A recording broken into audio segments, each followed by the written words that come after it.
Hello. All right, so we are getting down to the final stages of making the community meals pack lists.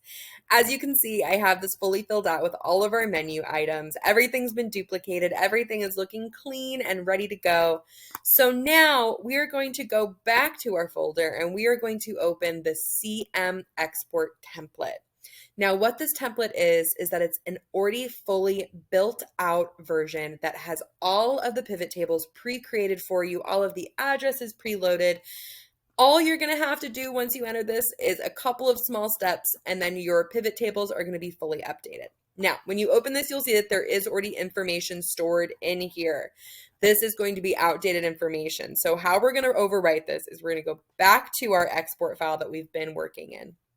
We are going to select all of the data from post as over to that final column, and we are going to copy all of it. Then we're going to go back to the export template.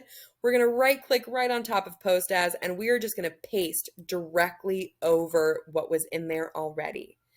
Now, once you do this, it's important that you go down and you see we've got 89 through 104 with old information. I'm going to select that entire group and I'm just going to right click and delete it and get it out of there. We now have this updated with our current information. Now, when you go to the second tab here you'll see addresses. This has everything already preloaded for you. No editing is needed here.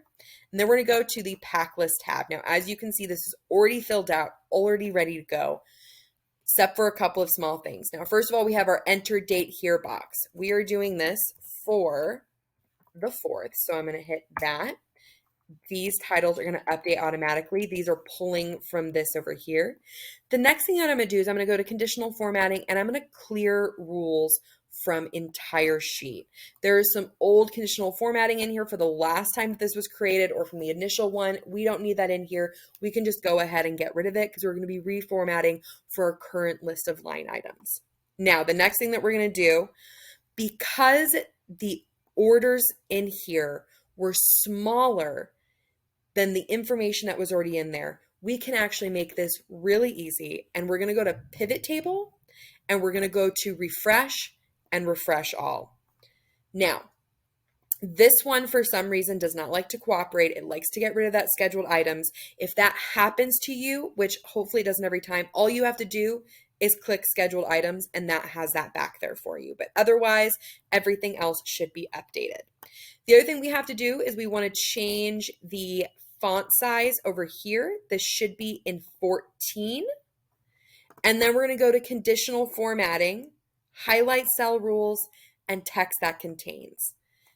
What we want to do here is we want to be putting in red any items that are part of dinner and that are going to be served hot. So, honey baked ham. That one is going to be sent and served hot. So we're going to go ahead and say okay on that one. Conditional formatting, highlight cell rules, text that contains, scallop potatoes. As you'll see, this light red fill with dark red text is the default, so you don't have to do much beyond that. All you have to do is click OK. The last one, oh, not the last one, second to last one is the marinated baked tofu for the vegetarian. And then we're going to go ahead and do seasonal veg. Now, this is one that I like to shortcut. I don't need to be writing seasonal veg. This does not have to be exact on any of them. You just have to type enough that it's not going to be highlighting anything else. Seasonal veg, I usually type L space and V. And that is going to, because that's highlighting this L space V here for the veg. I'm going to click OK. It's not going to be highlighting anything else. And we're good to go. So from here, it's really just as simple as formatting this just a little bit, making sure everything is visible. You can change the colors if you want. I already have different design choices preloaded here in this file for you. You can pick whatever you want. All you have to do is select this entire one, go to File, Print, and then Print to PDF. Now it's important that you put this in landscape orientation, print selection, fit on one page. And then I also like to do a custom margin setting that has everything 1/4 of an inch around. That just helps make sure that it's very, very readable.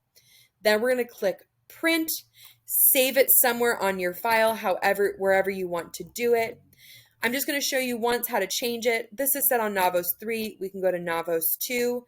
All you're going to do is change which site you're filtering for in each of your pivot tables, and it will update based on that information from the orders one. So that's all you should need. I'm going to go ahead and put some helpful tips, tricks, and instructions in written form, which you will find this should have been linked to you from. So thank you so much. If you have any questions, please feel free to shoot me an email at sequoia.sela@fairstart.org. Otherwise, have a great day. Thank you.